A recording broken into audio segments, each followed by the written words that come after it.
Et bonjour Marion Salvert. Bonjour. Nous sommes dans votre bureau. C'est ça.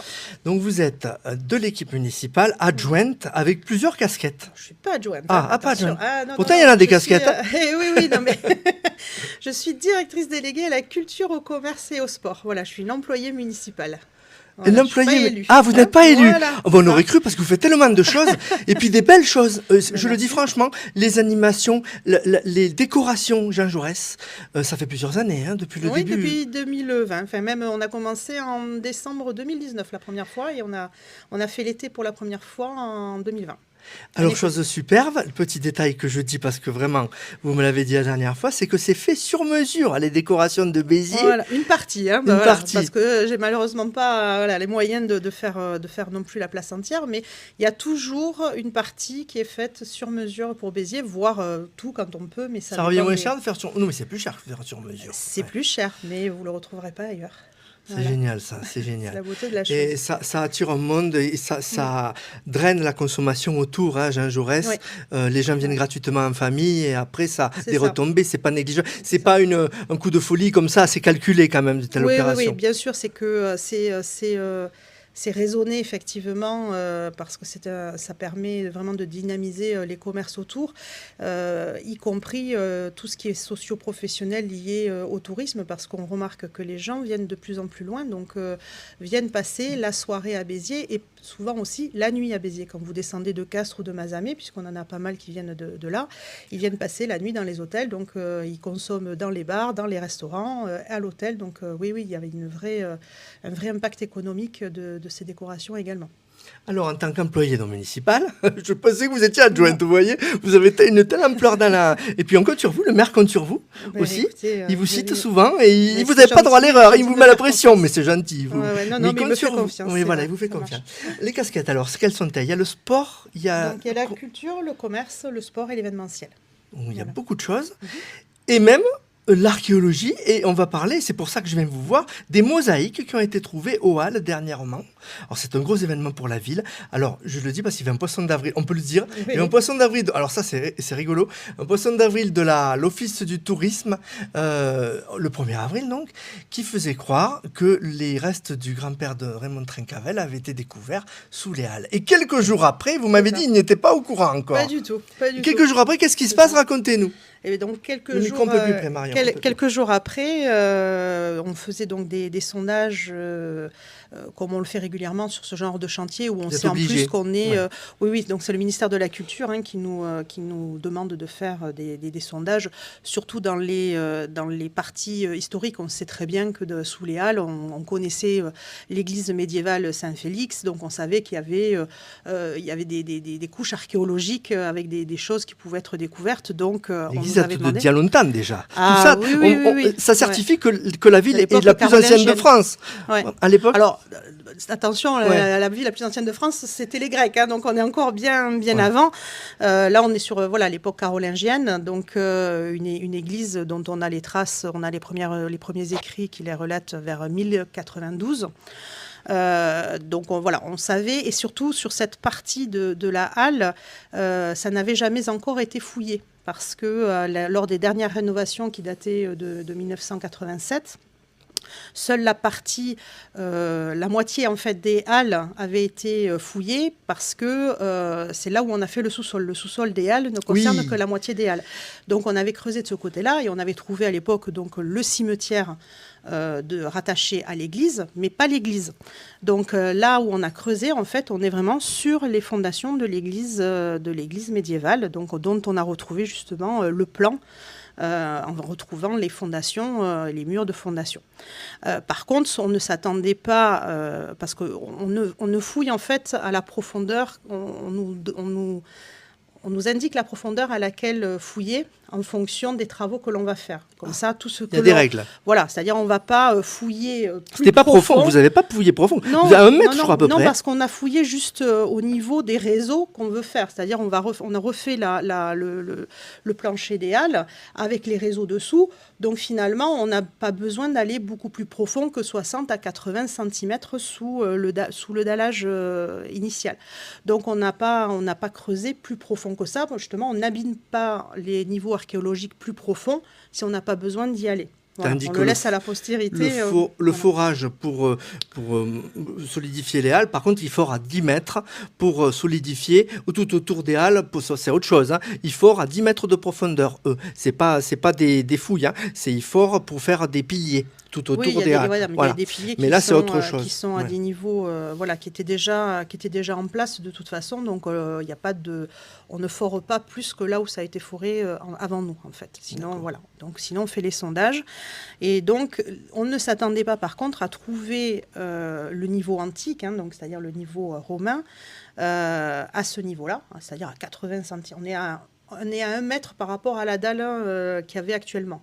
Donc, si j'enlève la dalle, on est à 80 cm à peine sous la terre, en fait, qu'il y avait dessous. Ce qui est étonnamment haut, puisqu'on est encore sur le niveau médiéval. Donc, normalement, hein, l'archéologie fonctionne par strates, hein, et c'est vrai qu'on remonte l'histoire en descendant dans la terre. Et ces mosaïques, quelle date, vous m'avez dit, elles sont donc, vieilles. Cette mosaïque, elle date du 1er siècle après Jésus-Christ.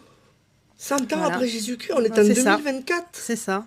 Et on est à Béziers, quoi. Donc, même pas 100 ans, enfin, elle est dans le 1er siècle, donc tout aussi bien. C'est incroyable. On aurait pu la voir, quoi. C'est un joyau d'avoir trouvé ça. C'est une très, très belle découverte archéologique, surtout par le fait que c'est une vraie. Elle est vraiment belle, quoi. C'est une très belle manufacture. Il y a encore les couleurs. Hein. Voilà, on voit que c'est une œuvre d'artiste et non pas que d'un simple artisan. Et que donc c'était le carrelage c'était le sol d'une domus vraiment d'un personnage de la haute société romaine. Voilà, parce que la finesse à la fois, que ce soit les couleurs, où on va du rouge à l'orange, au jaune, au bleu, enfin différents dégradés de couleurs. Ça a été conservé, vous m'avez dit, parce qu'il y avait un corps dessus. Alors, de toute façon, ça aurait été conservé puisque c'était protégé, remblayé. Mais voilà. Et juste pour finir, je disais, elle était belle aussi par la finesse des tesselles. Donc, les tesselles, ce sont les petits morceaux de mosaïque qui composent la mosaïque. Plus elles sont fines, plus de détails on peut faire. Oui. Et elles sont particulièrement fines, notamment lorsqu'on tombe sur le visage, puisqu'il y a un visage d'une sirène. Donc, dès qu'on voit le visage de la sirène ou son bras, les tesselles sont vraiment très, très fines pour avoir quelque chose, un décor très très affiné qui montre la richesse du lieu et de l'habitant qui était. Et on l'a trouvé à si peu de profondeur parce qu'en fait, à l'époque donc médiévale, il y avait pas mal de gens qui se faisaient enterrer dans l'église. Donc il y en avait aussi dans le cimetière à l'extérieur, mais vous trouviez aussi des caveaux de familles un peu plus aisées qui venaient se faire enterrer dans l'église.